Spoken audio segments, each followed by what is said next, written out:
حضرات جب ہر طرح کی برائیاں عام ہو گئی، حتیٰ کہ لوگ اپنی بیٹیوں کو زندہ جلانے لگے، تو وہ رب جو شب تاریخ کے بعد انہیں سحر پیدا کرتا ہے، سے اشرف المخلوقات پر رحم آیا۔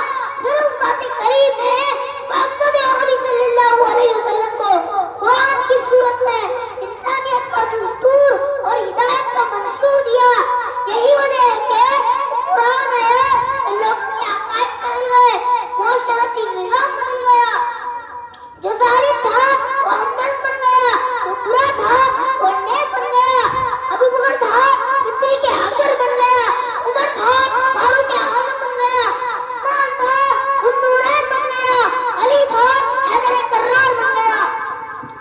میرے بزرگوں، سچ یہ ہے کہ اس مقدس قرآن کریم کی نسبت جس سے جڑتی چلی گئی وہ بابرکت ہوتا چلا گیا۔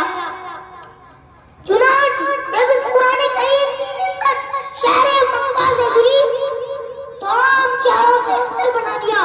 جب اس کی نسبت رمضان المبارک سے جڑی تو رمضان المبارک کو تمام مہینوں سے بہتر بنا دیا۔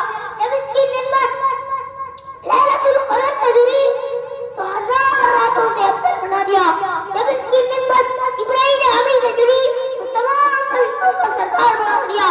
جب اس کی نسبت آپ صلی اللہ علیہ وسلم سے جڑی تو تمام نبیوں کا سردار بنا دیا۔ جب اس کی نسبت امت محمدیہ سے جڑی یعنی عمر آپ سے جڑی تو امت محمدیہ کو خیر امت کا لقب مل گیا۔ حضرات ذرا بتائیں سب کیسے ہوا، کیوں ہوا؟ اس کا جواب یہ ہے قرآن سے جڑنے، سمجھنے اور اس پر عمل کرنے سے ہوا۔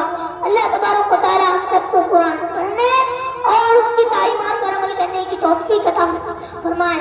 آمین۔ وآخر دعوانا الحمدللہ۔